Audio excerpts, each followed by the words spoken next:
A, a fal- Recording is on. Bueno, ya estamos grabando. Bueno, buenas tardes a los asistentes. Hoy tenemos sesión compartida de nuestros dos clubes de lectura virtual, tanto el juvenil como el de más edad, que iba a ser presencial. Íbamos a hacer una visita, una ruta literaria presencial por Barcelona y a reconocer algunos de los lugares que aparecen en la obra de George Orwell, Homenaje a Cataluña. Pero bueno, estamos de vuelta confinados otra vez. Como somos muy previsores y ya lo teníamos esto más que asumido, pues también lo convocamos a nivel online. Y vamos a empezar dentro de lo que las posibilidades de la tecnología nos permita, pues a ir a esos lugares del libro y también a buscar qué restos o qué vestigios de la guerra civil quedan en Barcelona. Y un poquito, pues vamos a iniciar la presentación. Os compartiré el escritorio, primero de todo.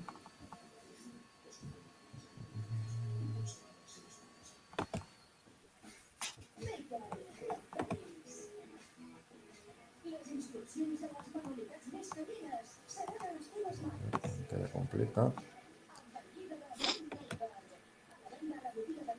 ¿Vale? ¿Veis mi pantalla? Sí. Sí.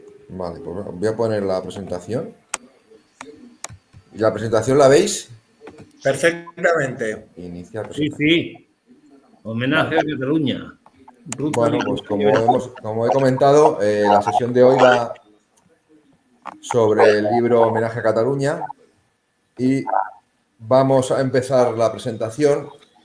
Comentaros que podéis hacer vuestros comentarios cuando queráis, como queráis y comentar lo que tengáis oportuno. Manuel, una cosa. ¿Qué? Se duplica la voz porque me reverbera. No sé si es que se oye Sí. doblemente. Porque se oye el tuyo y el que oímos nosotros. Sí, y otra cosa. ¿Y las letras tu tío las lee en catalán? En catalán No, hay pocas. de momento, qué detalle, gracias, hombre. No, de momento el texto que hay, lo único que tengo que hacer es quitarme las gafas. Los prejuicios me los quité hace tiempo. Vale. No tengo ninguno. Sí que sí, lo entendía. Sí, sí. Vale, estupendo. Pues nada, gracias. Esperad, vuelvo a intentar a compartir si se nos reverbera porque... Voy a abrir esta puerta. A ver, probaré otra cosa.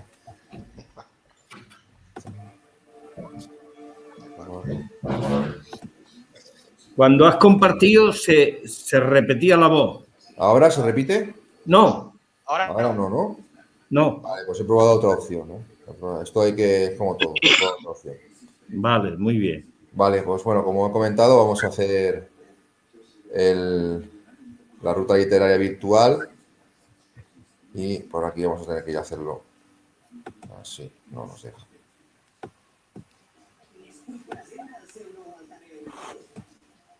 No me deja por aquí. ¿No? Bueno, Espera. como es la primera vez, pues tienes perdón. Vamos a ver si lo consigamos por la tecla.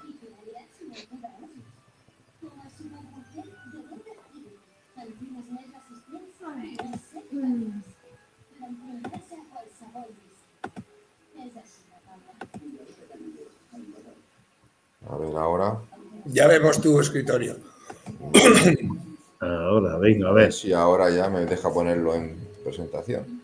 Ruta literal virtual. Homenaje a Cataluña. Vale, ¿la veis? Sí. Perfecto. Vale, pues venga. La primera parada que tenemos. Si recordáis el libro, el Hotel Continental. ¿Vale? En el Hotel Continental es donde se hospeda el señor Eric Arthur Blair, que es el nombre real de George Orwell, cosa que he descubierto ahora realizando esta presentación, y su mujer, Elaine. ¿Vale? Y Orwell llega a Barcelona en diciembre del 36 y en un principio llega como cronista de lo que estaba pasando en Barcelona, aunque queda impresionado, ¿no? Por lo que él dice en el libro, que es la primera ciudad que está organizada por el proletariado. Ah, Y enseguida se embarca en la lucha y se enfila en las filas del POUM.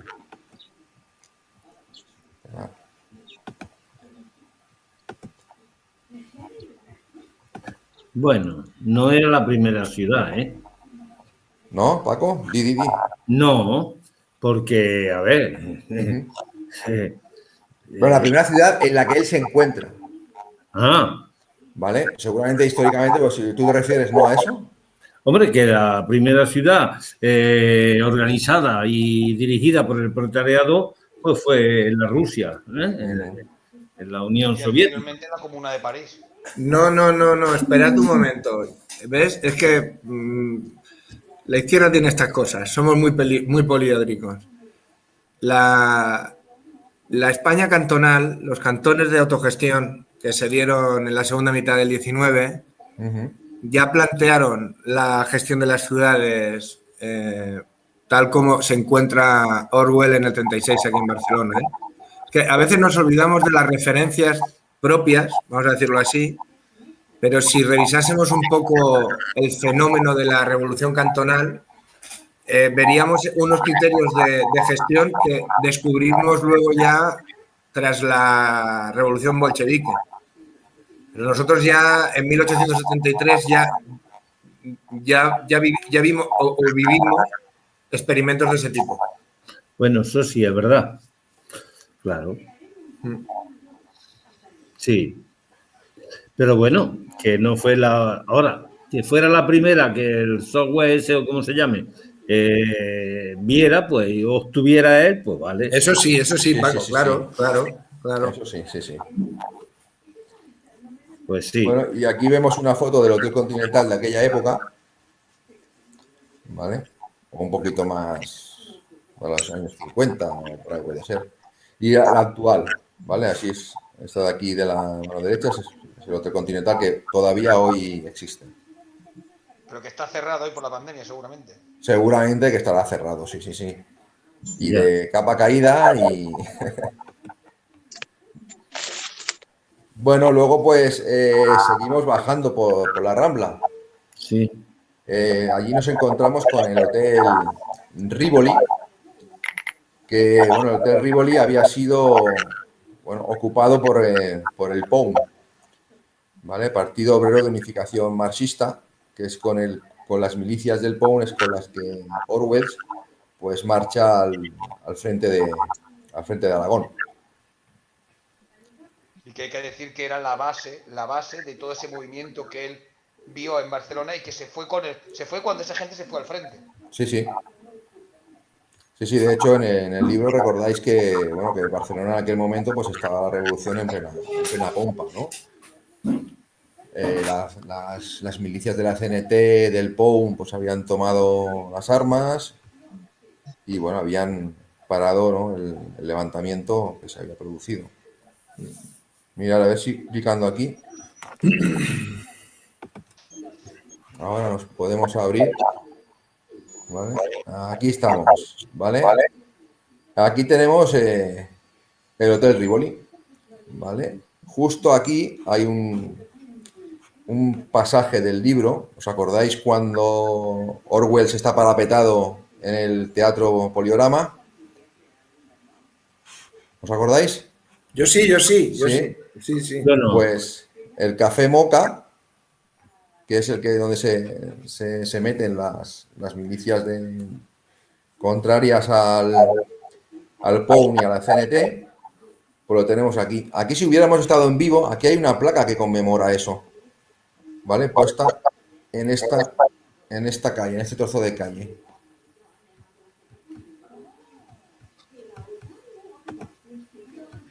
hay una placa. Sí, ¿no? hay una placa que conmemora.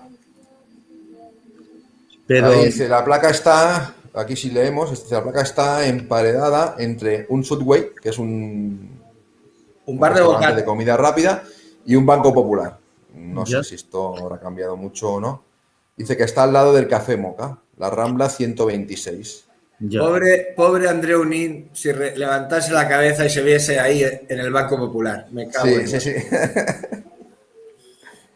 Vale, y la placa pues dice, los guardias de asalto habían bajado las persianas metálicas y apilados muebles en forma de barricada. Aquí es donde se parapetan en el Café Moca.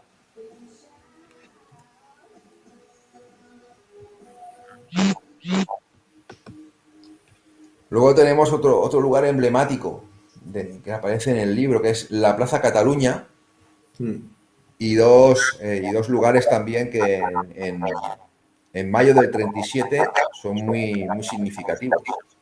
Mayo 37 es cuando, bueno, se ocurre la gran desgracia y las izquierdas pues se rompen y se enfrentan en las calles de Barcelona.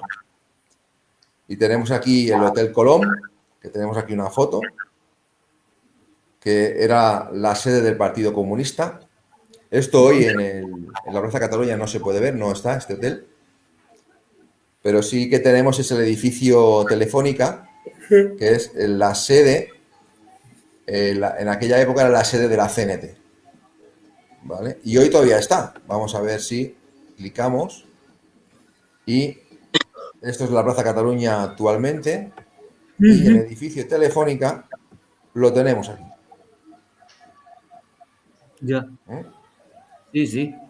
Con la tienda de Aquí se- Movistar debajo, que también tiene huevos. Sí, también por aquí tenemos el Corte Inglés ahora. Es el Corte Inglés, ¿no? Sí, sí, sí, esto de aquí es el Corte Inglés. Esto está al lado de Puerta del Ángel, bajando aquí la Puerta del Ángel. Ahí, cerquita de ahí, hay una sede de un partido comunista, del Partido de los Comunistas Catalanes. Ujú. Aquí a la derecha. ¿No lo has visto? Hacia aquí, ¿Eh? hacia aquí, Paco.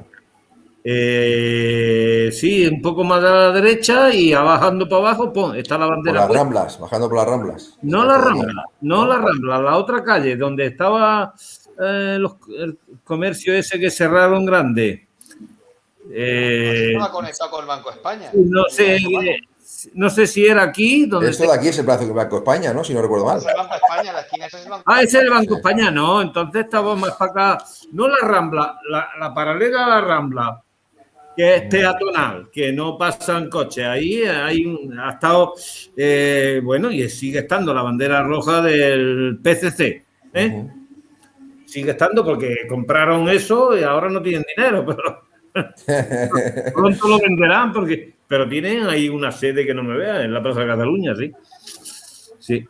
Bueno, un comentario, ¿ves? No, no, muy bien, muy bien. Continúa. Bueno, pues aquí tenemos, hice algunos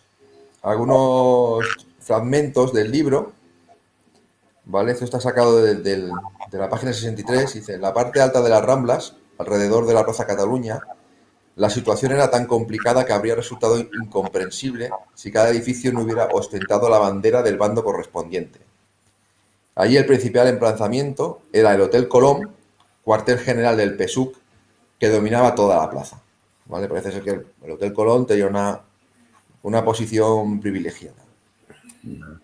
Dice, y otro párrafo, dice, en torno al mediodía del 3 de mayo, un amigo cruzaba el vestíbulo del hotel. Anunció como de pasada. He oído que había jaleo en la central telefónica. Por algún motivo no presté mayor atención en ese momento. Luego pues, se demuestra que se tenía que haber tomado atención. Luego tenemos otro lugar que en el libro marca muchísimo, que es el Teatro Poliorama. Sí. Aquí tenemos las dos torres, las dos cúpulas, donde estuvieron parapetados para defender lo que era el Teatro Poliorama, porque era sede dice aquí, estaban echando en el Poliorama una sala con 630 butacas que alternaba cine y teatro, estaban echando en aquel momento la zarzuela María de Lao, de Manuel López Quiroga, cuando fue incautado por la CNT FAI. Y allí estuvieron 3 días y 3 noches, mientras Ower leía y comía queso que había comprado en la boquería, el famoso mercado de la boquería. Vale, aquí tenemos otro pasaje del Teatro Poliorama. Y si clicamos aquí, vamos a ver el Teatro Poliorama.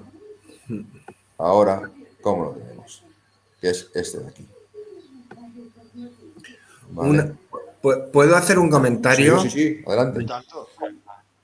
En ese momento, ya no en referencia a lo que el libro refleja, que no falta la verdad en nada, no lo digo por eso, al contrario.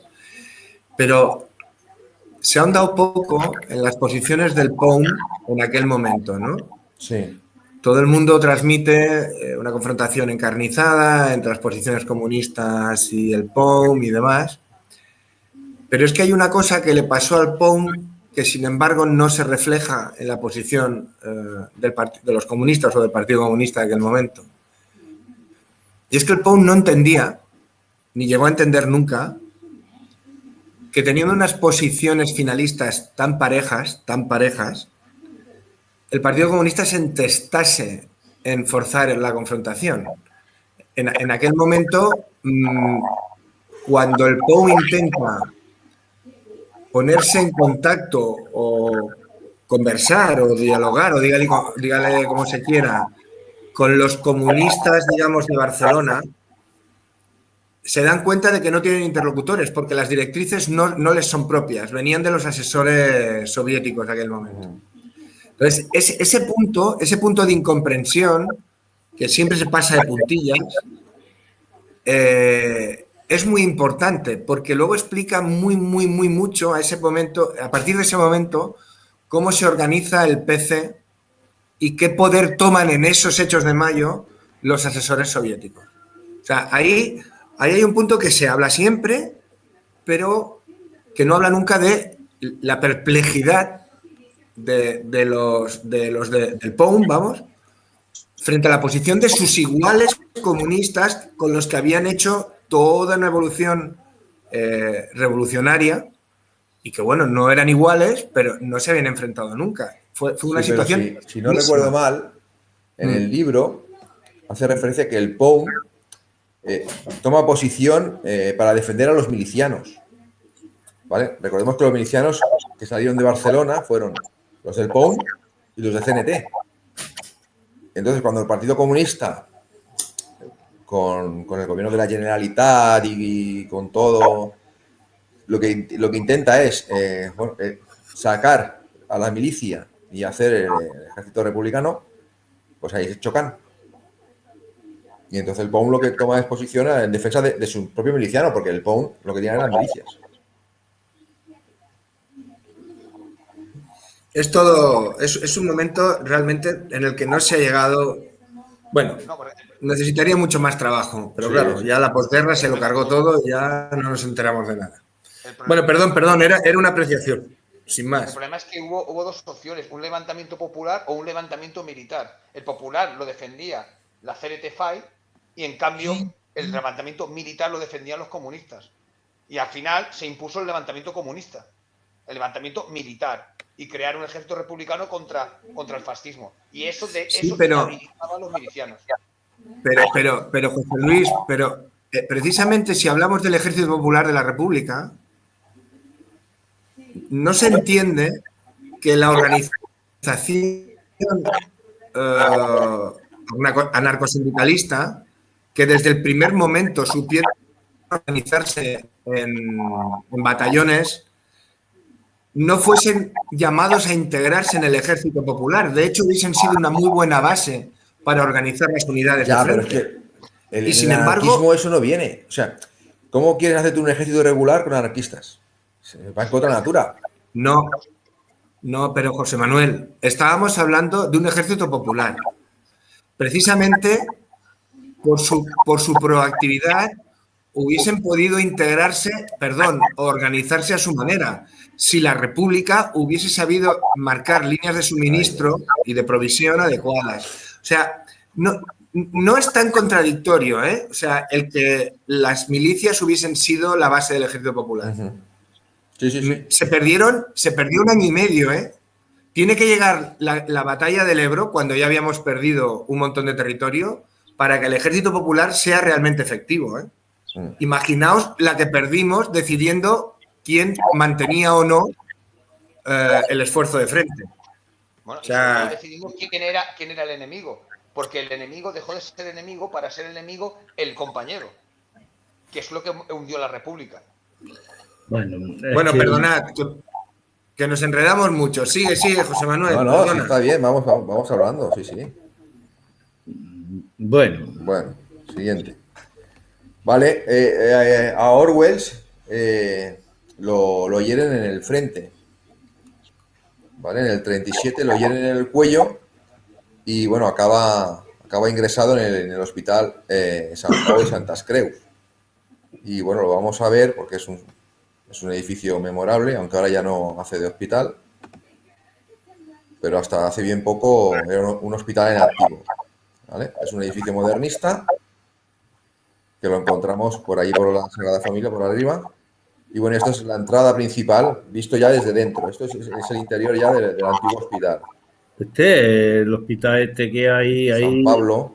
San Pablo. Con todos los pabellones que tiene. Ahora esto está para visitar y por un reclamo turístico.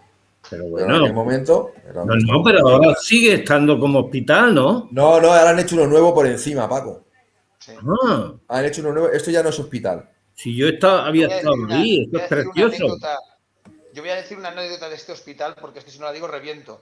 Mi padre tenía problemas de riñón, ¿no? Y en este hospital me acuerdo que tenían el señor Barraquer, el Puigvert, tenía una entrada que daba a la calle fuera exterior y una entrada que tenía por el interior. En el interior eran unos barracones con unos lavabos comunes y unas zonas comunes para todos los enfermos que eran una auténtica vergüenza, y en cambio por la entrada principal entraba la gente que pagaba, que era la gente pudiente de Barcelona y que tenía todo el lujo habido y por haber. No dejo caer simplemente. Sí, es posible. Sí. Posible, porque a ver, el capitalismo siempre y ahora actualmente pasa lo mismo. Se utilizan, pero este hospital yo he estado ahí, bueno. Y sí, ahora hace unos años inauguraron el nuevo y está justo por encima. Ya, pero esto es precioso. Yo he estado ahí, yo he tenido ahí mi hermana y enfermos ahí. Sí. Este edificio es el del convento. Sí. Y aquí, en estas ventanas de aquí, es el banco de sangre, el antiguo banco de sangre. ¿Vale? Ya. O sea, que eso está operativo hasta hace, no sé, dos años o cosas así. Vale. Bueno. Pues nada. ¿Y qué más? Venga. ¿Vale? Otra cosa que tenemos es la iglesia de Santa María de Alpí, que aquí lo que tenemos es una de las plazas que se nombran como la Plaza de los Milicianos. ¿Vale? Y aquí todavía se puede ver el rétulo. El rétulo que se restauró después, porque cuando vino el franquismo se borró y ahora se restauró. Y esta placa se puso en conmemoración, ¿no?, los primeros milicianos de resistencia obrera que se levantaron y fueron al frente de Aragón. Vamos a ver la plaza.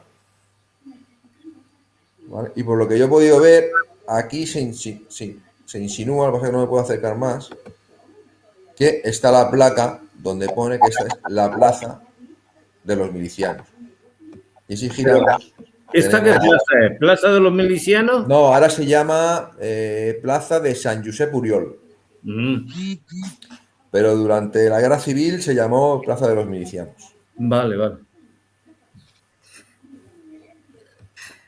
Bueno, después yo quería hacer un comentario o unas preguntas sobre el PON y el PSUV, a ver.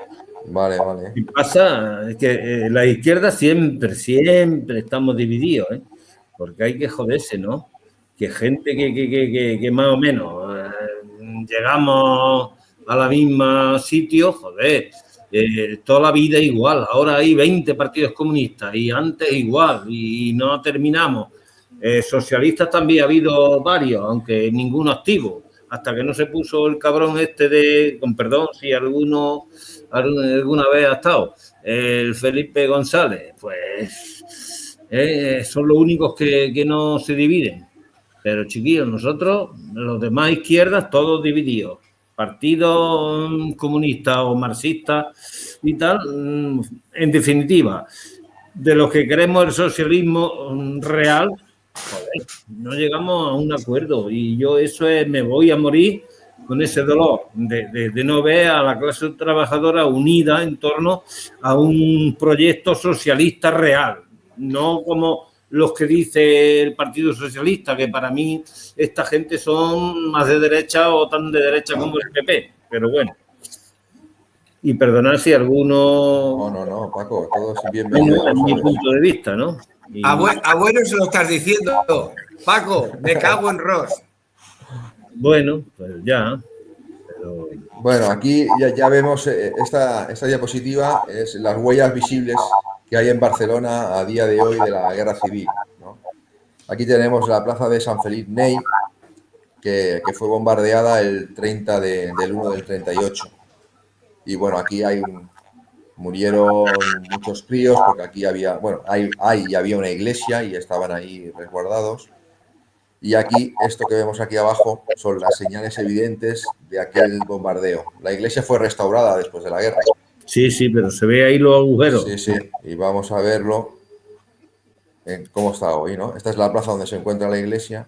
Sí. Y si veis la foto que os he enseñado antes... Y todo esto, los cañonazos y los tiros. Los restos del bombardeo que quedaron aquí. Sí. Y esto está hoy aquí, ¿eh? Voy a hacer una puntualización.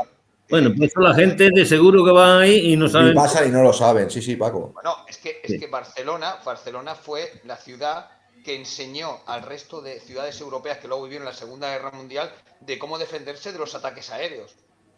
Los ingleses venían aquí, la gente de Londres vino aquí a ver cómo aquí habíamos soportado la guerra civil y los bombardeos sistemáticos, sobre todo de la aviación italiana. A pie, José Luis, a pie de lo que estás diciendo, si me dais un instante os muestro una cosa. Sí, manda, que fuimos la primera ciudad, el primer bombardeo a una ciudad civil que se produjo fue los bombardeos que se hicieron durante la guerra civil en ciudades como Guernica, Barcelona y tal. Y ya digo, los ingleses, fueron los que copiaron nuestra manera de defenderse. Cercano como está Sant Jordi el día del libro, os recomiendo este libro, se llama Sota las bombas, bajo las bombas, José Luis, bajo las bombas. Existe también la versión en castellano, José Luis, te lo digo. Los autores son David Iñiguez, David Gesalí y el ilustrador es Josep María Casals, que es un gran ilustrador. El subtítulo es Los ataques aéreos a Cataluña durante la Guerra Civil. Esto resume lo que luego fue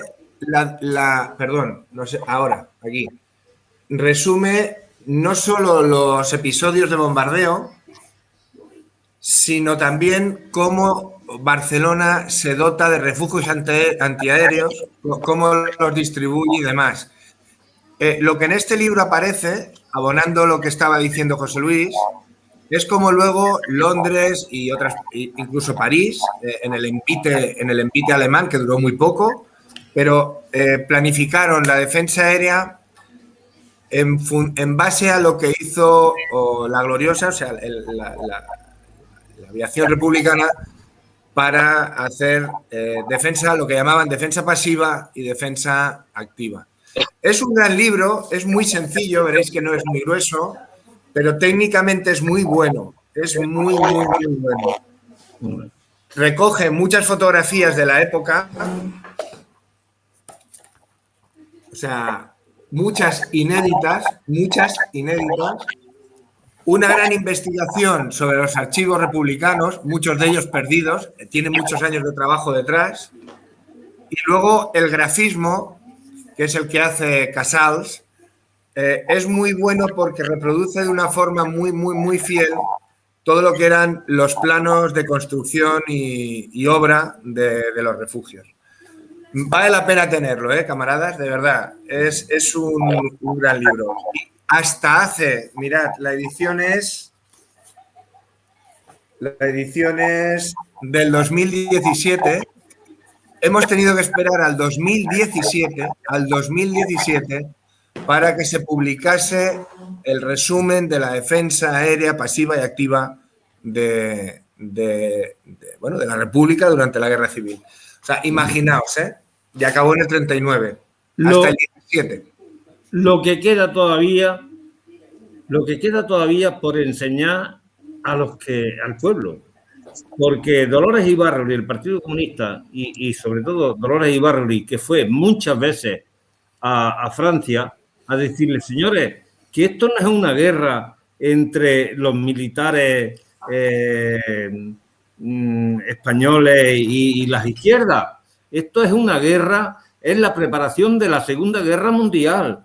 Esto es el ensayo y tal. Y no le hicieron ni puto caso. Así que en 4 días entraron en bicicleta y tomaron París. Aquí estuvimos aguantando los 3 años. Y ellos, con toda la potencia que tiene y todo lo que nos hicieron, que se quedaron con todas las armas ahí en la frontera que León Brun las dejó, no les sirvieron para nada. En 4 días entraron los alemanes en bicicleta. No digo que le den por culo porque quien perdió fue el pueblo. Porque el que perdió fue el pueblo, pero si no, es que son unos hijos de puta. La socialdemocracia siempre ha sido unos cabrones. Perdonad. Paco, sí. Paco, una vez escribí un post que generó mucha, vamos a decir, polémica, ¿no? Y lo titulé Angèle-sur-Mer y la traición de Marianne. Marianne es la mujer que representa a la República Francesa. La habréis visto con el pecho descubierto y tal. Sí. O sea, los franceses nos acuchillaron. Nos acuchillaron. Vaya que sí. Desde que en el 38 Inglaterra reconoce al gobierno de Franco, al gobierno de Burgos, Francia se da la espalda y deja de pasarnos no ya aviones, sino es que no nos da ni munición. Nada. Y supuestamente era una república de izquierdas, imagínate, Sí. imagínate. Por no hablar de lo que hicieron con los refugiados republicanos que fueron a las playas de Francia a morirse de diarrea. Bueno, José Luis, por eso el artículo se llama Angèle-sur-Mer, porque es una de las playas donde hicieron campos de concentración. Allí estuvo mi tío Pencho. Por cierto, José Luis, me dirijo a ti porque mi tío Pencho, tío de mi padre, entró en combate en 1937 con 18 años y acabó de combatir en el mes de septiembre de 1944. Estuvo luchando con la resistencia francesa hasta el 44 y se murió con la pena de haber guiado a los americanos hasta los pasos fronterizos del Pirineo y recibir la noticia, él y todos los maquis que estaban allí, de que no iban a pasar a España. O sea, hay muchas historias muy tristes de grandes luchadores que, bueno, es igual, lo que decía Paco, que no le explicamos a los chavales la historia tal como fue, ni muchísimo menos. Bueno, perdón, José Manuel, que nos liamos mucho. No, sí, nos enriquecemos todos. Bueno, aquí tenemos a la biblioteca que se hizo en conmemoración a Andrés Nin, que es el dirigente del POUM. Esto todavía, bueno, está aquí y es una biblioteca al uso. ¿Vale? Podemos explicar y vemos a dónde está ahora mismo en la plaza, ¿no? La tenemos aquí. Y aquí la tenemos. Vamos a ver. Un reconocimiento, podríamos decir así.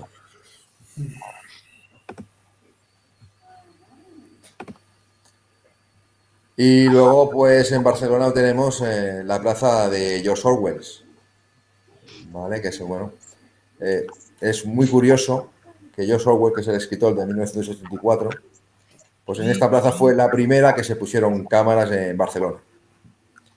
¿Vale? Manda de esto.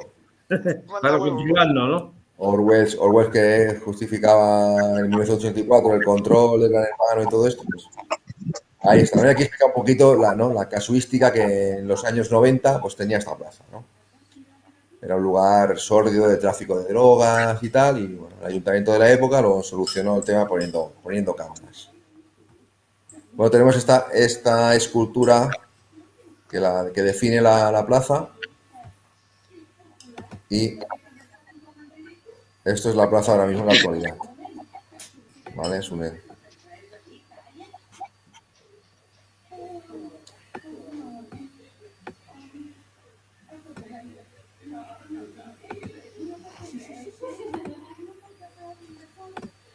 Bueno, pues ya está la representación.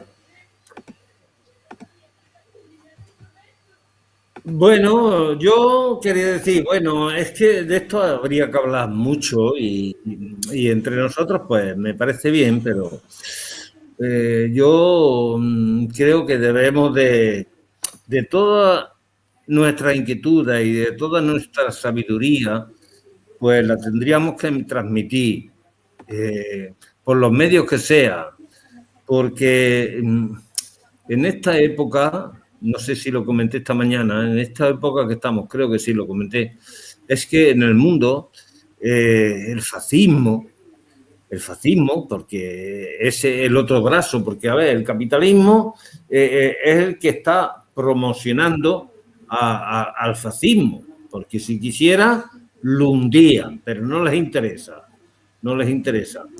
Y ahora se está dando la paradoja de los años 30, que la juventud, pues en vez de preocuparse por el marxismo, leninismo y por la lucha y por la organización y por la solidaridad y por las reivindicaciones sociales, etcétera, etcétera, pues ya lo veis, en los institutos, las universidades, no hay lucha, parece que no hubiera luz.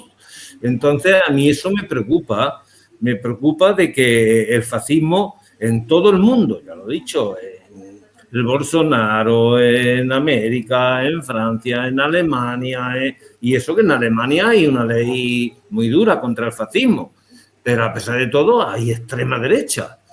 Y aquí por la gente igual. Entonces, todo lo que hagamos es poco para informar a la juventud de todas estas cosas. A ver, eso que hicieron los franceses y bueno, y el mundo occidental, el mundo europeo, digamos, la democracia, la socialdemocracia en definitiva, que hicieron el pacto de no intervención, que fue una especie como diciendo que se apañen cada cual, no queremos saber nada. No, mentira, porque ellos no nos dejaron a nosotros, no nos dejaron a España sola. Si nos hubiéramos dejado a España sola, a pesar de las divisiones del gobierno, porque aquí existía un gobierno socialista que era una, con perdón, ¿qué quiere que te diga? Para mí era una mierda, porque la gente se tuvieron que para los que se afiliaban al ejército para acceder a capitán, a comandante, etcétera, etcétera, si tenían una afiliación diferente al PSOE, ya no lo admitían.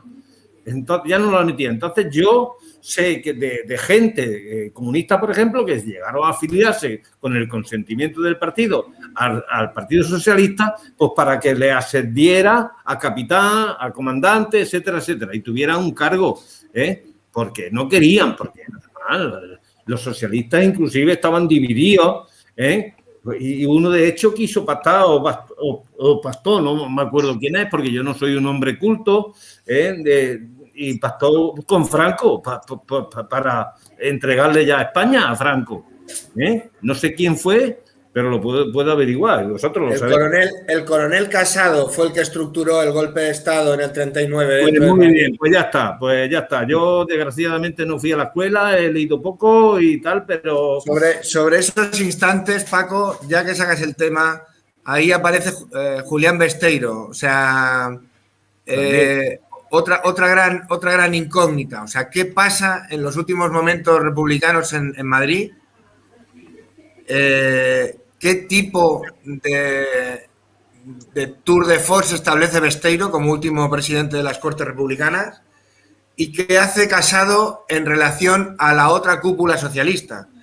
Ahí hubo una guerra de sables del copón, o sea, ahí dentro. Pero los socialistas se han dedicado, los cabrones, porque no se puede decir de otra manera, a ensalzar la figura de Besteiro sin explicar lo que hizo. Yeah. Que dices, a ver, estáis haciendo un santo cuando lo traicionasteis. O sea, eso quiere decir, pero ¿qué mierda estáis aquí poniendo en valor si le dejasteis con el culo al aire, ¿no? Ya. Es toda, o sea, lo de la realidad socialista durante la guerra es la voluntad constante de salvar los muebles de su burguesía militante. O sea, nos guste o no nos guste, los socialistas no son herederos de una lucha de clase. Nada. Son los herederos de la lucha de su clase, que es muy diferente. Sí, sí, sí. Muy diferente. Porque si el Partido Socialista hubiese abocado su esfuerzo de realmente si hubiese abocado un esfuerzo de guerra, de verdad, muchos de los temas que a nivel de introducción de armamento, materia prima y combustibles que se vieron parados, los hubiesen conseguido. Pero es que mucho burgués socialdemócrata lo que quería era una finalización rápida de la guerra. Y te diré más, muchos socialistas veían una oportunidad en eso, porque veían que la clase obrera volvería a estar callada. Sí. A eso se le llama hoy pijo progre. O sea, izquierdoso pero elegante. Anda ya, hombre. Bueno, atajo de mamones. Ya está, no tengo nada que decir más. Ya está. Pues bueno, yo para terminar lo que quería decir, que las socialdemocracias que son todos iguales, sí, ya lo dijo Lenin en 1920. Por eso creó, equivocadamente, bajo mi punto de vista, creó el Partido Comunista y le dejó las siglas a ellos. No, si son minorías, tenían que haberlos expulsado y a tomar por culo. No que nos quedamos. Bueno, pues aquí en España, pues el Partido Comunista tenía 3.000 militantes. ¿Por qué cuando terminó la guerra tenía 400.000? Pues porque el Partido Socialista no se puso en lo que tenía que haber hecho. Y entonces el pueblo se pegó al Partido Comunista. Y por eso el Partido Comunista ha sido la oposición al régimen durante 40 años. ¿Me entiendes? Y ahí en Francia, yo he estado hace 2 años, os mandé la foto y tal, que estoy con mi mujer y con el hijo de y con la familia, el hijo y su hija y tal, su nieta, de un republicano, en un pueblo que se llama Loure, tal cual, en castellano, Lio, en francés. Y bueno, estuvimos allí donde encerraron a las mujeres, porque se fueron y estuvieron las mujeres y sus hijos y sus maridos estaban juntos. Pues no, echaron a las mujeres, las llevaron a un campo de concentración con los niños, pero si viera el campo de concentración, era una especie de fábrica que estaba en una hondonada, en el medio de la montaña. Si todavía no hay casas, pues antes menos, pero habrá 4 casas allí, 4 casas que estaban las mismas, yo creo que son las mismas. Pues, y los pobreticos, cuando se escapaba alguna por el río, le daban huevos, le daban cosas, lo que podían. Ya ves tú, y había allí 600 mujeres con sus niños. Y estuve allí y han puesto allí una placa.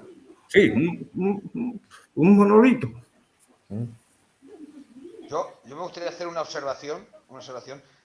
A mí me gustaría que se rompiera un poco el tópico que siempre se ha dicho, ¿no? Que la Guerra Civil Española la ganó Franco porque le apoyaron los fascismos de Alemania y de Italia. Y a mí me gustaría decir que hubo otra pata importante, que claro, que como luego ganó la guerra mundial, quedaron como los buenos de la película. La Guerra Civil Española la ganaron también los Estados Unidos, en España, porque los Estados Unidos vendieron petróleo y vendieron armamento y vendieron materia prima a Franco, lo que no lo vendió la República. Y mucha culpa, vosotros, tú Josep Andrés lo sabes, mucha culpa de la victoria aliada de la Segunda Guerra Mundial en el frente ruso fue por los camiones y por los tanques y por todos los suministros de material que dieron los americanos. Y en España, la gran mayoría de la Guerra Civil Española la ganó Franco porque los Estados Unidos les apoyó.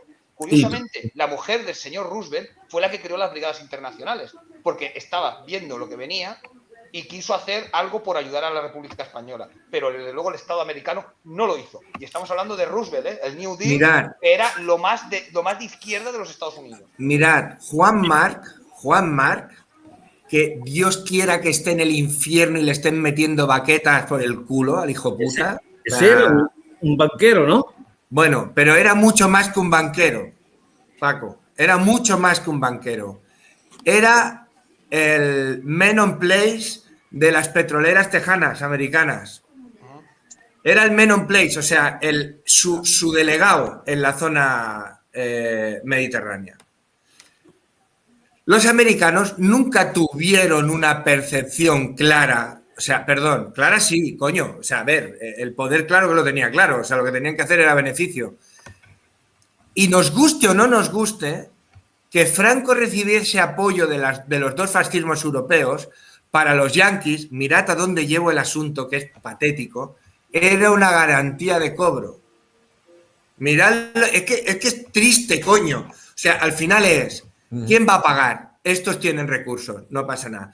Y no olvidemos que Hitler, por mucho que se hable de su autarquía económica y su puta madre, estaba garantizando los cobros con los bonos del Estado que hacía el Reich desde 1933. O sea, un negocio, ni más ni menos. Y le podemos dar todas las vueltas que queráis. Pero Paco, en aquel momento, Estados Unidos, por un lado, te enviaba la Brigada Lincoln, bueno, te enviaba, se organizaron ellos, estaban los brigadistas internacionales, pero el Estado americano, lo único que estaba viendo es para dónde envío petróleo y quién me garantiza el pago. Ni más ni menos.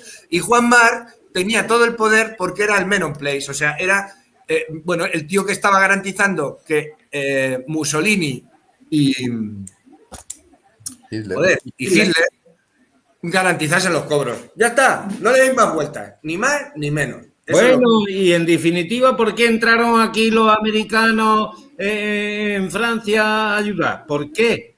¿Y por qué no habían entrado antes? Pues porque vieron que la Unión Soviética se los comía y entonces vinieron a repartirse Europa. Porque si no, Europa hubiese sido toda del proletariado. Igual por eso no intervinieron en España. La Revolución Española fue desde el proletariado y eso era un riesgo para los Estados Unidos y para el resto de socialdemocracias europeas. Efectivamente, José Manuel, efectivamente. Cuando Churchill recibió, porque Churchill ha pasado la historia con que solo puedo ofreceros sangre, sudor y lágrimas, lucharemos en las playas, en los campos. Un puto cabrón, hablando mal y pronto. Mierda, sí. Porque cuando en el 39 se llega, o sea, sabéis que hubo un desembarco aliado en la Costa Azul también, ¿no? Es que todo el mundo habla de Normandía, pero es que por el sur entraron también. Lo tenían a huevo. Figueras temblaba, o sea, estaba la frontera española cogida con pinzas. Pegan un envite y se plantan en Tarragona en un día y medio. Sí, no había ningún tipo de resistencia posible, militarmente hablando. Ya. ¿Por qué no entraron? Por lo que ha dicho José Manuel. ¿Y por qué? No podían permitirse una sociedad contestataria cuando tenían todo el oriente europeo tomado por la Unión Soviética. Y cuando democrática. Aquí el peligro era que democrática. No, claro.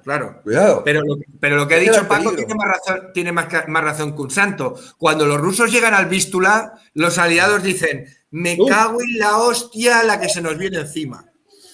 De hecho, que sepáis que en mayo del 45 cae Europa, pero Japón cae en agosto del 45. En ese impasse, los aliados se piensan una operación que le llaman Impossible, imaginaos ya el nombre, ¿no? Sí. Para hacer un ataque hasta llegar a las fronteras orientales polacas. O sea, porque se la ven venir. Al final, logísticamente era inviable. Los rusos tenían, desde el Báltico hasta Grecia, el tema controlado y los aliados occidentales no tenían capacidad militar para hacerlo, pero sabían lo que se les venía encima. ¿Qué prefirieron? Y de ahí viene que España se metiese en el plan Marshall. En el plan Marshall, gracias. ¿Se metió? España muchísimo más tarde, No. Tocó, ni lo cataron. ¿El qué? La estabilización del 50 y pico. El plan Marshall no, España. Oye, perdonadme. Yo no lo sé. Pero escuchad un momento. Sí. Estados Unidos, cuando ya Truman es presidente después de la muerte de Roosevelt, sí, ven España como una isla de resistencia al bloque del este. Ya. Y lo primero que buscan es reafirmar un poder local que tenga el país tranquilo. ¿De quién estamos hablando? De Franco y del régimen. Ya en el 53, cuando las bases y todas esas cosas. Y llegado su momento, el plan Marshall llega más tarde, pero es la fórmula económica estadounidense para ayudar al régimen. Bueno, la cuestión Eso es que lo dejaron aquí tranquilito, dijeron no, España que se quede con su dictador, la guerra ya hemos vencido y España que se la joda. ¿Me El faro de entiendes? Y Occidente. luego, Jodieron a todo el mundo, los putos americanos y la socialdemocracia. ¿Estás de acuerdo conmigo? ¿Cómo te llamas? Que no me acuerdo. Es que el COVID me ha comido el cerebro. José Luis, se llama José José Luis. Luis, José Luis. ¿Estás de acuerdo conmigo, no? Mis conocimientos de historia no son tan profundos como los vuestros. Leo últimamente todo lo que aparece, porque siempre pues me ha gustado. Y sí hay cosas ahí que habéis comentado que parece ser que cuando se intenta poner la historia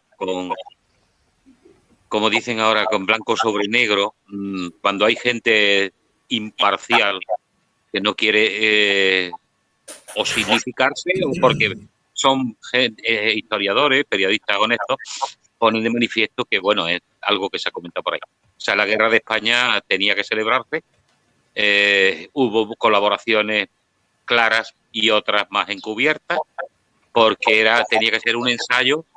Y esto últimamente lo he visto en documentales de televisión. O sea, se apunta a que esto fue un ensayo.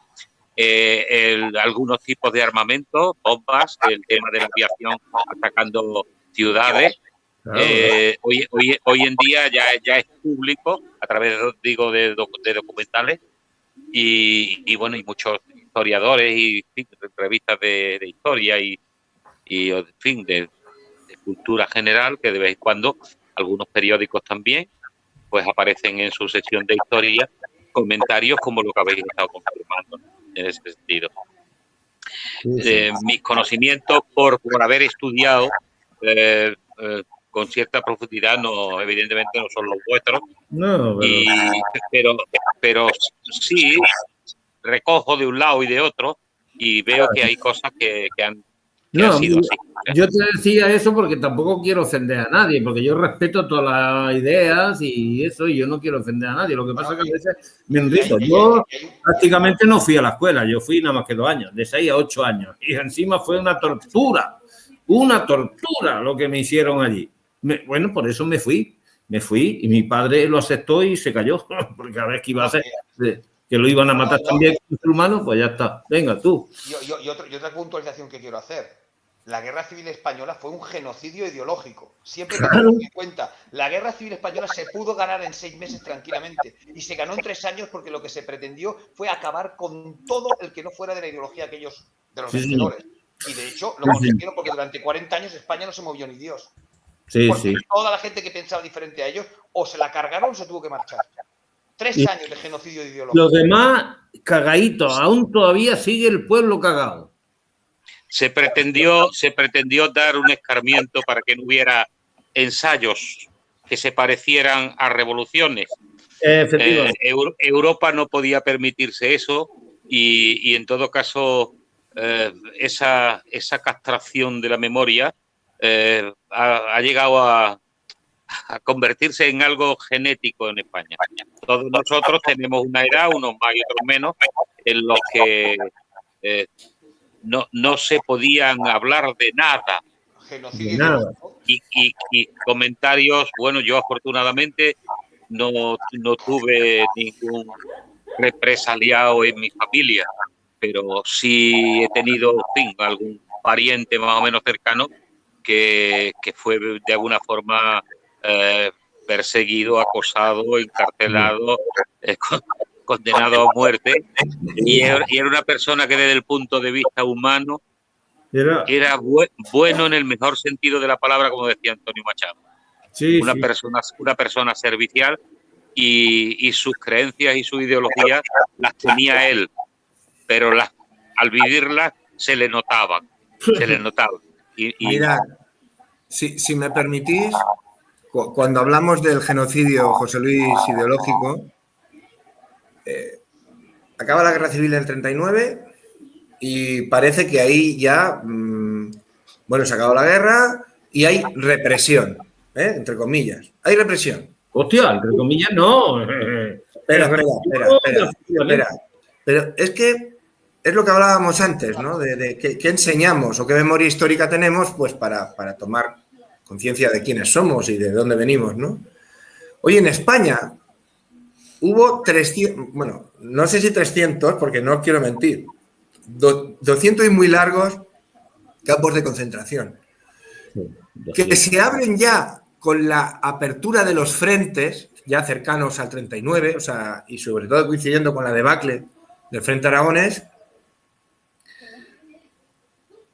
Ya en ese momento ya hay grandes bolsas de prisioneros, pero es que la historiografía oficial dice que llegan hasta el 47, cosa que es incierta, porque esos casi 300 campos funcionan regladamente, vamos a decirlo así por el régimen, hasta el 47, pero es mentira. Los grupos de trabajo, los grupos que llamaban de trabajo o de trabajadores forzados o no sé qué, llegan casi hasta los años 60, ¿eh?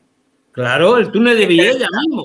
Pero espera, Paco, pero es que en ese proceso lo primero y más importante es el aleccionamiento ideológico. Borrar del mapa los liderazgos libertarios. Fuesen estos, da igual si eran de extracción anarquista, que si eran comunistas, da igual.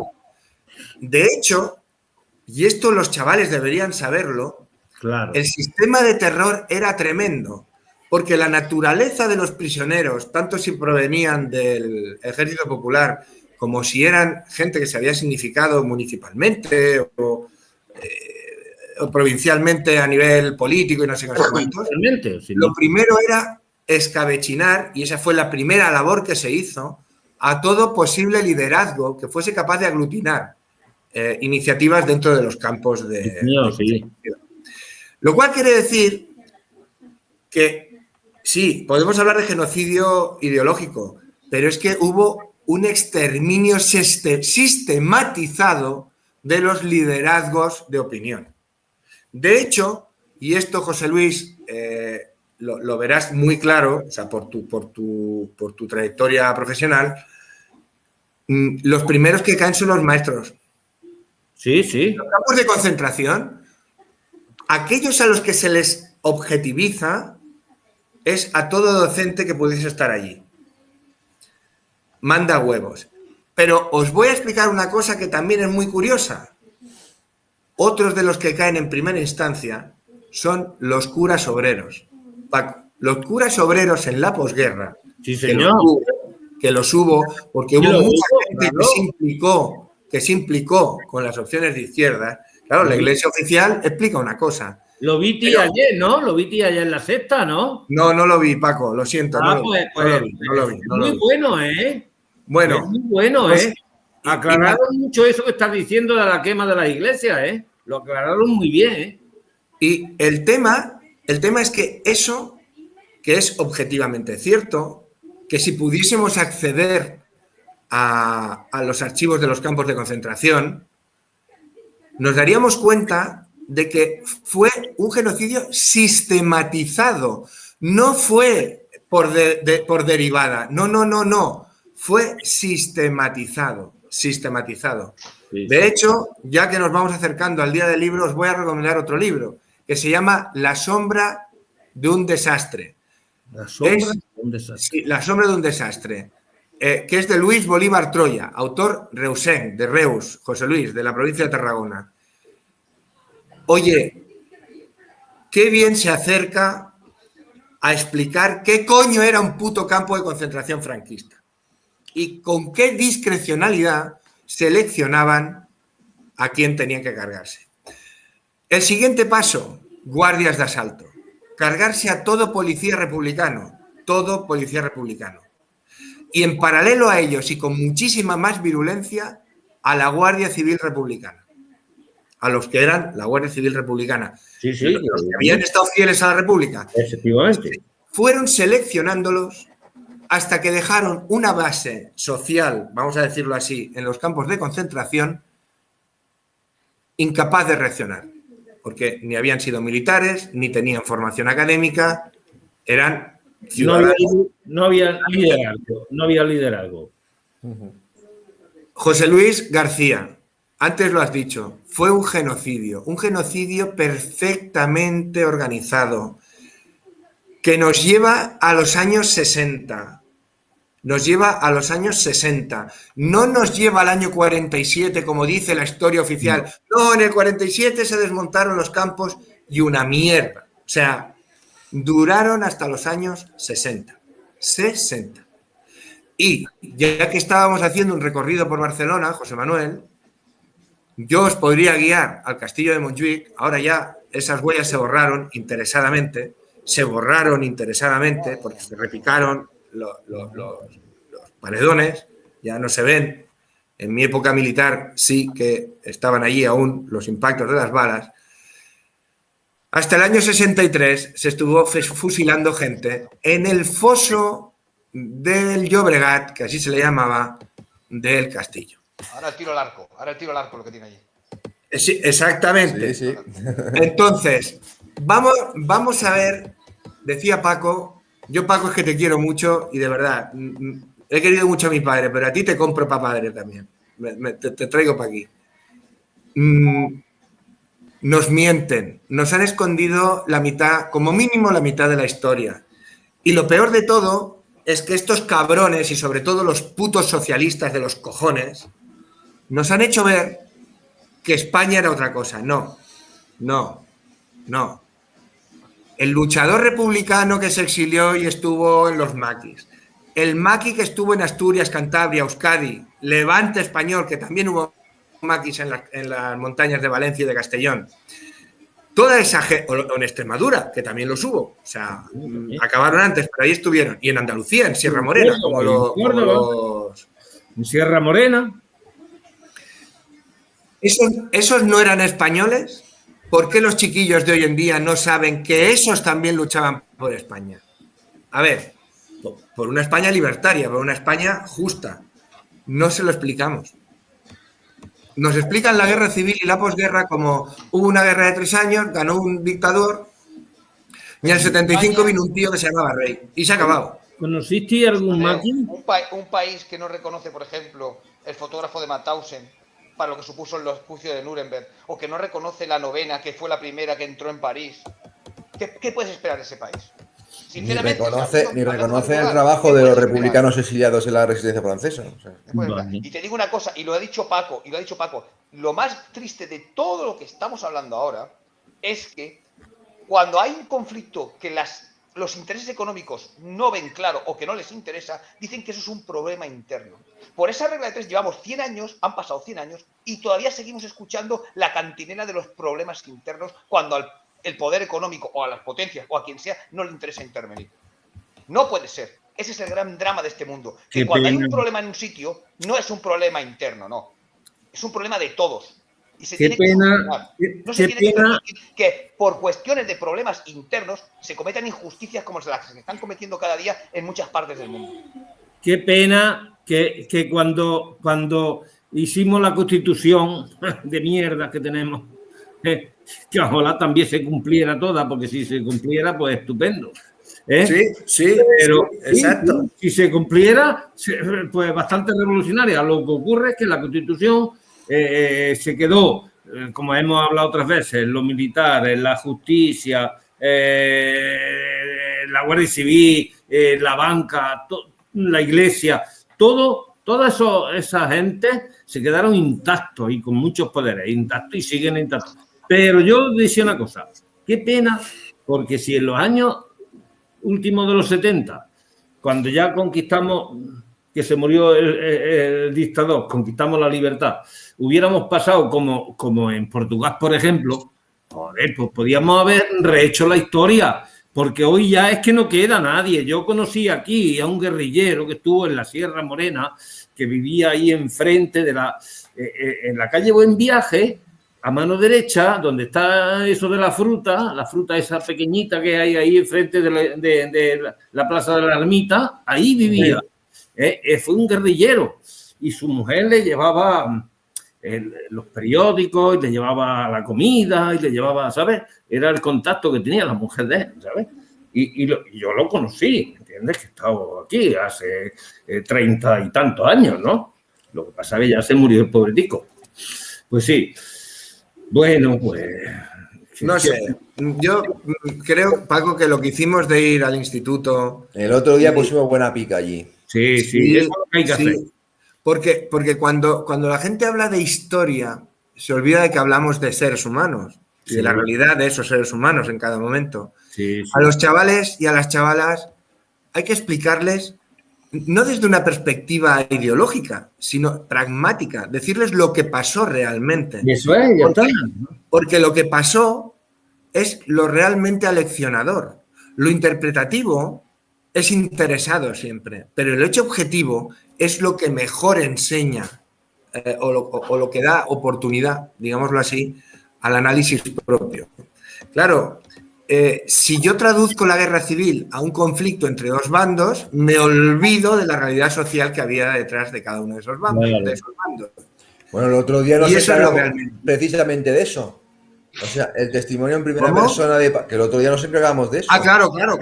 El Sí, testimonio en primera persona de Paco, que es lo que decíamos al iniciar las charlas. Hoy tenéis la historia salta del libro, o sea, la tenéis aquí. Y no son fechas, ni datos, ni arriba ni abajo, es...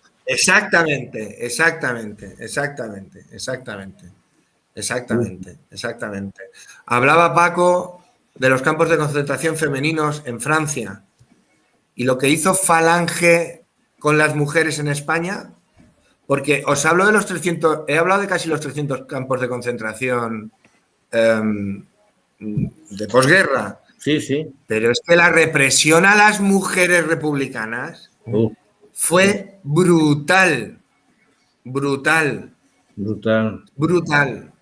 Y resulta que ahora la nieta de Vallejo Nájera, el gran ideólogo de la represión femenina, ahora sale en MasterChef haciendo de cocinera. Y yo me cago en la puta madre de este país, porque pienso, yo no voy a echarle la culpa a esa muchacha por tener un restaurante y ser chef, pero me gustaría que mis hijos y todos los que son como los míos, menores y mayores, supiesen quién fue Vallejo Nájera y qué provocó respecto a las mujeres republicanas. Ya. Perdona, matizo, y no republicanas, ¿eh? Y no republicanas, porque No. la mujer española, después de la guerra civil, volvió a 40 años atrás o 50 Y años tanto. atrás. Todos los avances que se habían hecho, por poco que fueran, al menos de reconocimiento a algunas de las mujeres, por poco que hicieran de avance, se perdió por completo. Y la mujer, te recuerdo que la mujer española hasta el año 70 y pico, para ir a abrir una cuenta corriente tenía que ir con el marido o el padre. Claro. José Luis, Cuidado. y hablemos de pasta. Tú pregúntale a un chaval de 18 años, ni de 15 ni de 20, 18. Tú Sí. pregúntale, oye, ¿la situación económica mejoró tras la guerra civil? Sí, porque los planes de desarrollo que es lo que estudian, ¿eh? Es lo que estudian. Ya. Los planes.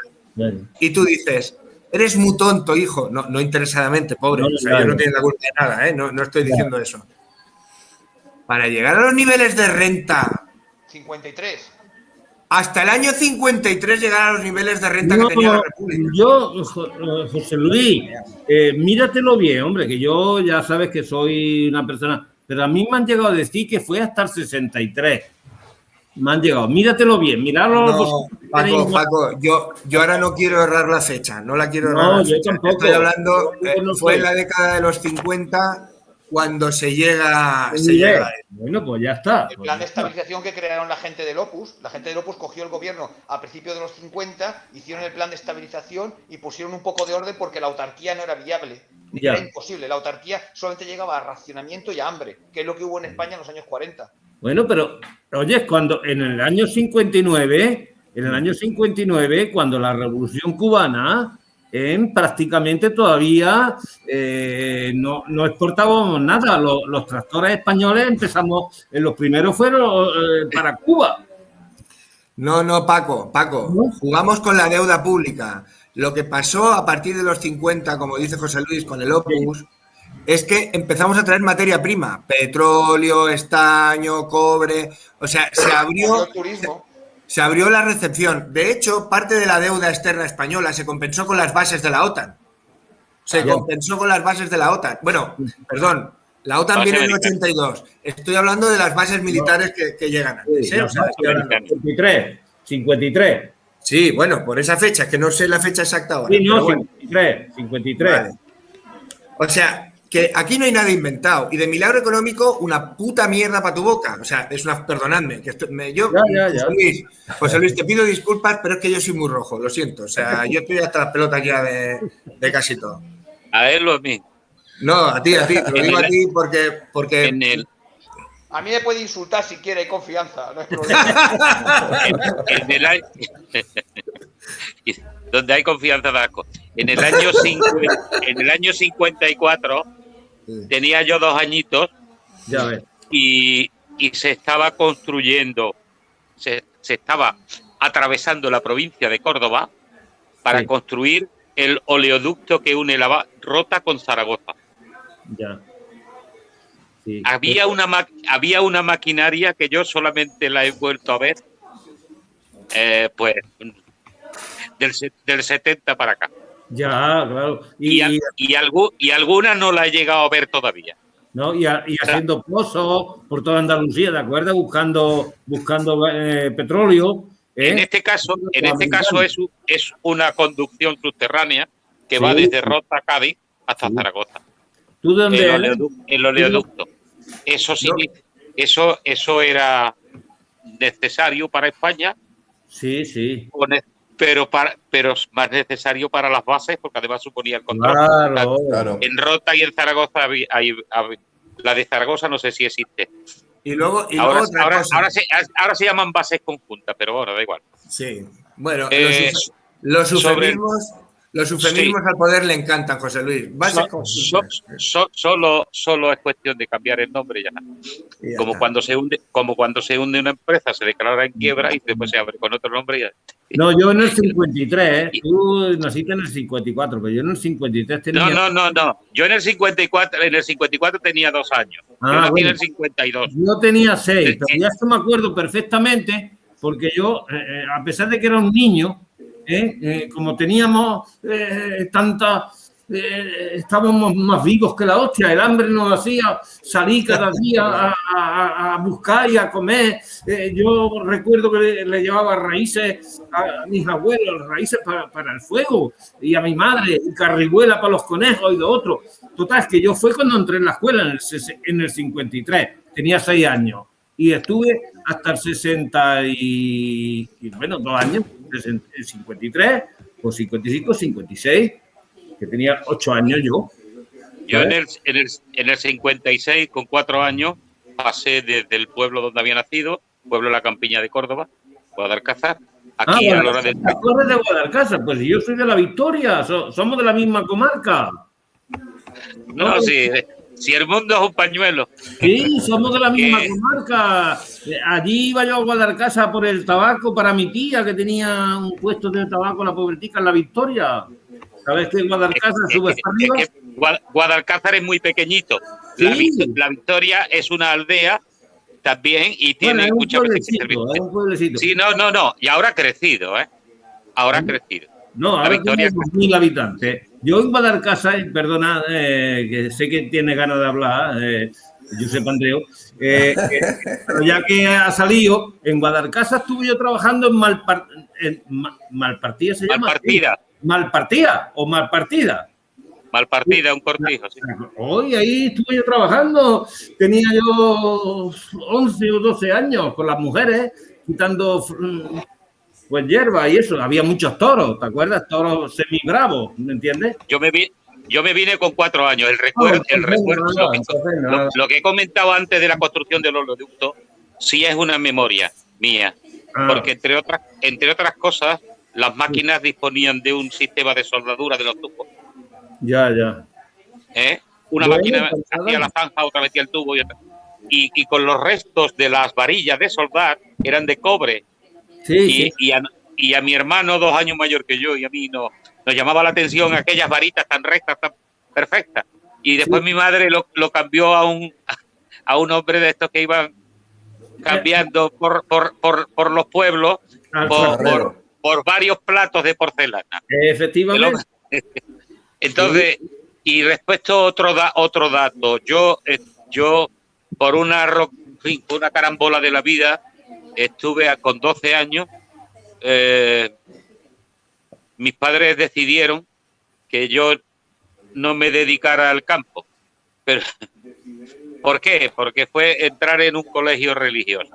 Bueno, me parece bien. A mí personalmente me supuso un trauma para toda mi vida, porque ¿Sí? yo ni había tenido contactos con curas ni con párrocos, en el sentido de no había sido ni monaguillo ni nada, porque Ya. yo desde los 4 a los 12 años yo vivía en el campo.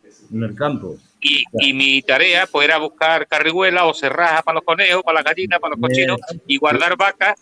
Y cuando hacía calor y había que recoger, estamos hablando de cosas personales, pero bueno, no me enrollo Yo más. no. En el año 63 se estaba construyendo un canal nuevo para regar la margen izquierda del Guadalquivir. Ese canal es conocido como Canal de los Presos. Claro. Lo digo porque antes habéis estado dudando entre una fecha y otra.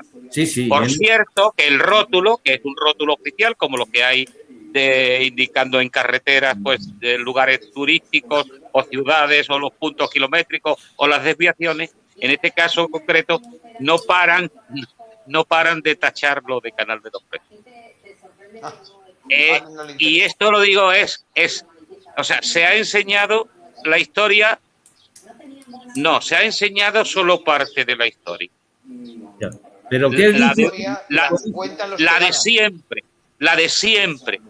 Solo se enseña la historia de los vencedores. Sí. En este caso concreto, cuando alguien, por cualquier causa, intenta pues enseñar otra cosa o dar otro punto de vista y que cada uno, los alumnos que van creciendo, recoja, pues ha tenido sus problemas. Tiene que limitarse al contenido oficial.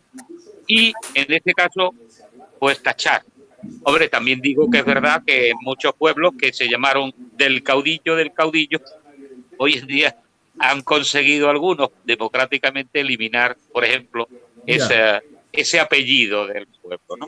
¿Pero qué es lo que dice el canal? ¿El letrero que pone el canal? Canal de los Presos. Anda. Es que fue construido Claro. con represaliados. ¿Y Por eso digo que si se estaba construyendo a principios de los 60. Ya, ¿y dónde está el letrero más o menos allí? Porque yo voy mucho No.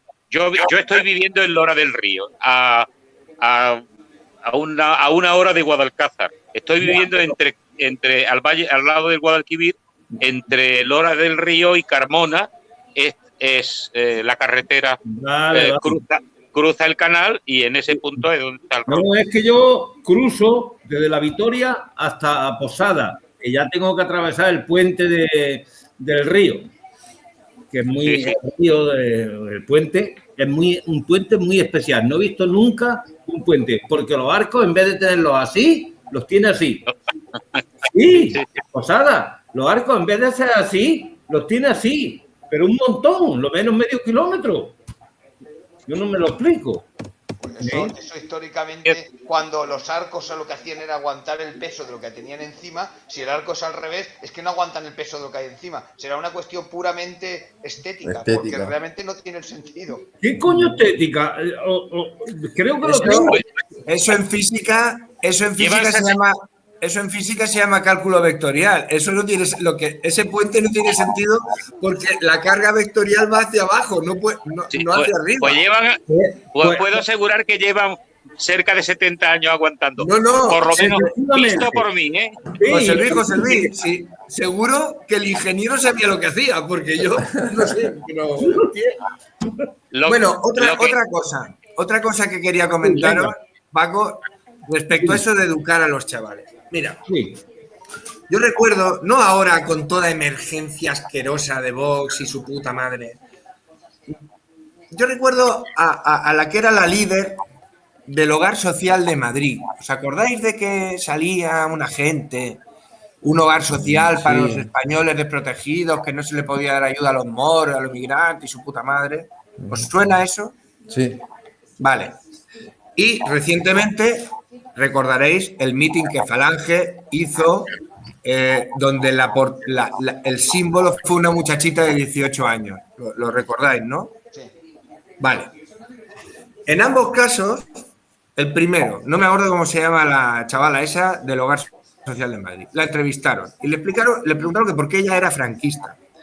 Dijo, porque después de la guerra, Franco mejoró España económicamente y le dio trabajo a todos los españoles. Espera, ya verás. Pero ese discurso, que será de 7, 8 años atrás, o sea, por ahí va, se reproduce en las preguntas a la tontalaba esta falangista con 18 años. Brazo en alto, el enemigo es el bolchevismo y el judaísmo, esto es un contubernio judeo-masónico, curiosamente. Dices, hostia, fíjate tú, en el siglo XXI. Bueno, y ambas chavalas coinciden en esa idea, que tras la guerra civil, Franco recupera España económicamente y genera trabajo y por lo tanto bienestar. Bien, José Luis, tú eres el economista. España aguanta su deuda teniendo un sistema tributario asqueroso por una sola sencilla razón. Porque exporta mano de obra barata, que genera divisa y que vuelve al erario público. Y saca el problema del paro ¡Ahí está! y del hambre. Y que ahora los fascistas Hacen lo mismo. te digan que esa época fue idílica, mira, que echen la vista atrás, que vean los millones de personas, que llegamos a ser 2 millones de personas externalizados, produciendo divisas en Suiza, Francia, Bélgica, norte de Italia, Alemania, y enviándolo a España. Y ahora resulta que para estos fascistas, hablo de Abascal y toda su purria madre, Sí. hacen de ese momento un momento idílico de bienestar económico. Y los chavales, como no tienen información, por eso he hecho el preámbulo del hogar social y la chiquita esta falangista, como decías tú, José Luis, no tú, José Luis García, sino José Luis, tú, que decías que explicamos la mitad de la historia, claro, esos críos no tienen ni puta idea de lo que significa franquismo, no lo saben, Es muy fácil porque no ha explicar, interesado enseñarles eso, porque como bien decía Paco, salud camarada, como bien decía Paco, los que gobernaban entonces gobiernan hoy. No hicimos una transición como Dios manda, no hubo una revolución de los claveles. No, De hecho, permitidme que haga un paréntesis porque me cabreo. Sé yo más. No digo yo, sí, cualquiera, cualquiera. puede saber más de la revolución de los claveles y sus derivadas que de nuestra transición democrática. Claro. Hoy por hoy conocemos 3 actores, 3, y no sabemos todo el sustrato dónde está. Ni sabemos cómo se alineó el sistema económico, ni sabemos cómo se aplacó a la casta militar, ni sabemos bien quién negoció el concordato con la Santa Sede para tapar la boca de la Conferencia Episcopal Española. No sabemos ni quién lo negoció, ni en qué momento, y solo nos hablan de los padres de la Constitución y de las 3 figuras públicas que aparecen a partir del 71. Josep Andreu, todo eso ¿sabes dónde se negoció? En la embajada americana, juntamente con la embajada alemana. Todo eso se negoció allí. Toda la transición española se hizo en la embajada norteamericana. José Luis, que sí, pero lo sabes tú. Pero nuestros estudiantes, nuestros hijos, los que están con necesidad de conocer la poliedria de su realidad, yo tampoco no tienen ni puta idea. Ni yo tampoco lo sé, yo creo que no lo sabemos. ¿Qué es lo que pasó? ¿Qué es lo que cedieron? ¿Por qué lo cedieron? ¿Qué presión había? ¿Qué no había? Hasta el Partido Comunista, el Carrillo, nos vendió la moto, coño. Nos vendió la moto y fue una mierda de transición. Joder, yo no sé si es que no podíamos hacer nada más, pero yo creo que para lo que conseguimos podíamos haber hecho más resistencia, coño, y porque estábamos en unos momentos muy clave de la clase obrera. Estaba fuerte, ¿me entiendes? Voy a enchegar esto que se me termina la batería. Enchufa. Y cuidado, no tropieces. No te vayas a caer como esta mañana que te pego yo un viaje, ¿eh? A ver. No me he caído nunca hasta hoy, ¿eh? Y el régimen franquista hay que explicarlo. Es muy fácil. El régimen franquista. Claro que sí, hombre. Claro que hay que explicarlo. Se aguantó ¿cómo? Primero, intereses norteamericanos, que les interesaba mantener la linterna de Occidente. Si ya lo decía Franco, es que no lo decía además, lo decía Franco, que era la linterna de Occidente. Eso es el régimen americano con fondos y con divisas y con las bases. Luego, abriéndose al tema del turismo, que fuera una manera de entrar de divisas. Luego, las divisas de toda la gente que en España, por válvula de presión, no podían vivir y se fueron al extranjero y traían divisas a España. Y luego, otra cosa muy importante, España vendió a todo el poder económico, básicamente a todas las empresas de Europa, la seguridad de que sus inversiones en España estaban absolutamente garantizadas. Y aquí vino mucha inversión extranjera. ¿Entiendes? Con mano de obra barata, sumisa, y con la garantía de que del Estado de que sus inversiones estaban garantizadas. Y por eso vinieron muchísimas. Por ejemplo, todo el sector del automóvil, que empezó a montar fábricas en España. Que hoy en día es el 8 o 9% del PIB. Está pasando bien, Ese fue el milagro franquista, no fue otro. Ese fue el gran milagro de Franco. Yo pienso que la Constitución, para mí, el principal problema, ya lo digo antes Paco, es que no se ha cumplido. Exacto. En lo que son derechos fundamentales no se ha cumplido. Para mí ese es el problema. Totalmente de acuerdo. Hay una realidad que es, como en todos los convenios, siempre hay una parte que cede más. Y esa parte, una vez más, fue toda aquella gente, afiliados, no afiliados, militantes, no militantes, de ideología progresista. La gente tenía todavía metida, aunque no lo hubiera vivido, el miedo a la guerra. La situación que había de en fin, los militares que de vez en cuando un artículo por aquí, otro por allí, el tema de ETA también, que eso hacía que la gente se echara a temblar porque temían que en cualquier momento pudiera haber también un asalto al poder por parte de los militares. Sí, Entonces, con esa realidad y para que no hubiera otro episodio como el de la guerra civil, hubo gran parte de España, 3/4 partes de España, el 80% de España, que digamos, digo porque sociológica y económicamente sería ese porcentaje, entiendo yo. Que tuvieron que decir, vale, ¿entiendes o no? No va a ser la mejor fiesta del mundo, pero nos podemos juntar y hablar. Claro, ya mi pregunta es, creíamos que detrás del cerro ya no había nada y resulta que detrás del cerro hemos conseguido unas ciertas libertades y resulta que hay más paisajes. La carretera sigue y si no sigue la carretera hay un camino que se puede convertir en carretera y podemos seguir avanzando. O sea, ¿por qué no se ha hecho? Los intereses económicos, entiendo, los intereses ideológicos han frenado todo, incluso pues las posibilidades de que la historia sea contada de otra manera, sea aprendida de otra manera. Eso también.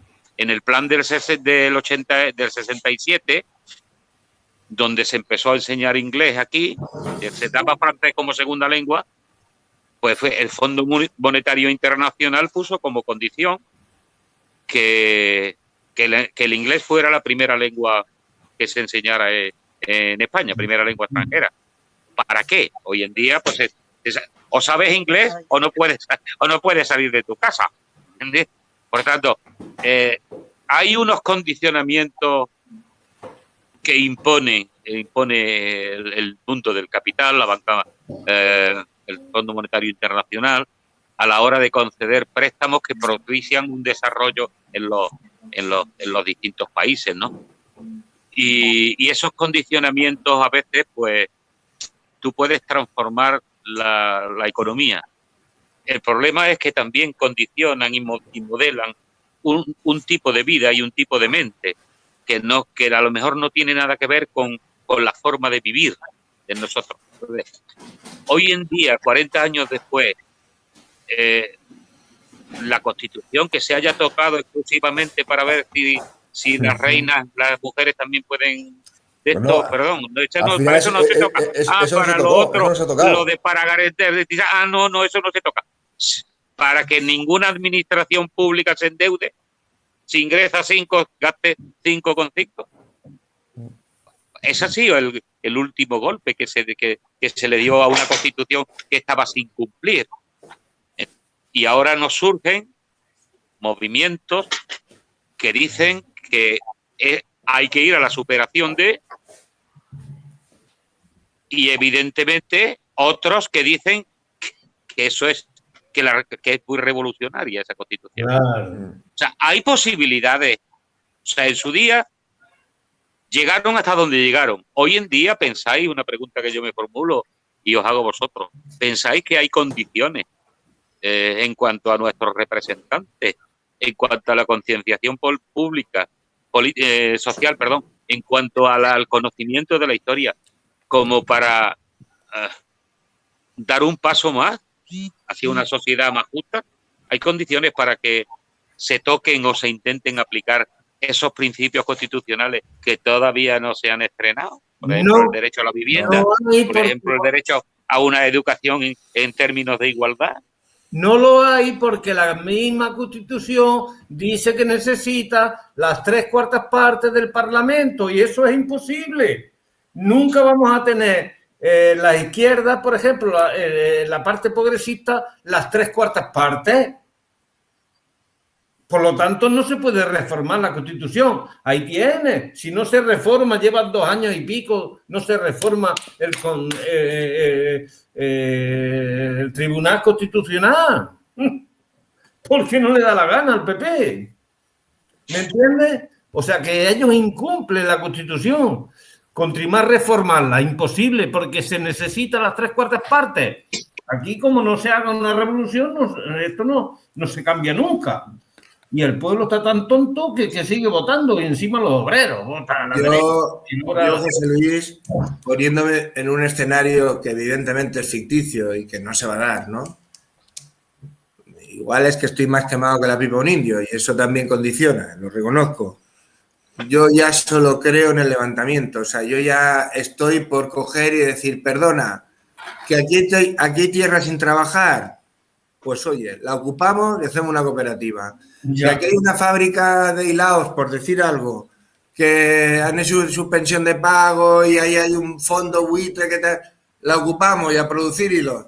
No lo sé, es que no se me ocurre nada más, porque José Luis, yo ayer, al mediodía, hemos hablado también un rato, aquí los compañeros. Yo estoy muy descreído de la masa. A mí la masa me da asco. O sea, a mí solo me gusta la masa del pan, pero la masa como masa me preocupa. O sea, yo creo en los colectivos, pero no en las masas informes. Ayer tuve una reunión que tiene trascendencia socioeconómica. No, es que está sonando el teléfono de mi mujer. Ah, perdón. Que tiene interés socioeconómico y tal, y además perentorio. Hostia, y yo veía gente que está afectada directamente que le estaba aplaudiendo a un consejero del PP que les estaba mintiendo directamente. Entonces, claro, ante esa tesitura, tú dices, ¿qué opciones? Yo no sé cómo plantear variables de corrección o pedagógicamente válidas. Y sobre todo, que sean lo suficientemente rápidas como para generar un vuelco. Es que yo ya no sé cómo educar a la gente, porque, José Luis, es una expresión que está muy utilizada, pero que nosotros la hemos repetido hasta la saciedad. No hay nada más tonto que un bracero de campo, te hablo de aquí de la provincia de Murcia, no estoy inventándome nada, que esté cobrando 830, 840 euros al mes, que está por debajo del mínimo establecido, Vaya. y estoy votando a un partido de derechas que le está negando mejoras retributivas o salariales. Ante eso, ya no hablamos, Paco, de las 3/4 partes del Congreso. No. Es que hablamos de qué le pasa a la gente que está afectada y sin embargo no se reconoce como tal. No lo entiendo, porque cuando a ti te falta de comer, buscas comida. Claro. Cuando te falta dinero para pagar la luz o el agua, tienes que buscarla. Claro. Y si necesitas un médico porque te duele la barriga, necesitas un médico. Eso se llama supervivencia. Pues esta gente no tiene supervivencia. Paco. Entonces, personas que tienen grandísimos problemas de sostenimiento son votantes arquetípicos de una opción tan extraña para los tiempos que corren, como Vox. José Luis, te lo digo porque en la realidad bisocial que vivo hoy aquí, y ellos, y perdonadme compañeros, porque vosotros ya estáis hartos de escucharme, Ya. pero se lo digo a tu tío, José Manuel. Yo veo a gente, y por favor entiéndeme bien, cuando digo muy pobre, no lo digo despectivamente, por Habla, Dios. habla tranquilamente. O sea, por Dios, vaya por delante. Son mis compañeros ciudadanos que las pasan putas y votan Vox. O son analfabetos políticos, ¿qué quieres que te diga? Perdonad una cosa. Voy a parar la grabación porque la cuenta gratuita que tenemos de Dropbox coge 2 horas. Entonces la voy a parar, ¿vale? Pues si luego lo veis y dirá, es que faltaba no sé qué. No, es que lo he parado porque si no, no se va a grabar nada, ¿vale? Y Yo voy a continuamos. dar mi opinión, porque José Luis ha pedido nuestra opinión, y yo le voy a dar la mía. A mí me vas a llamar un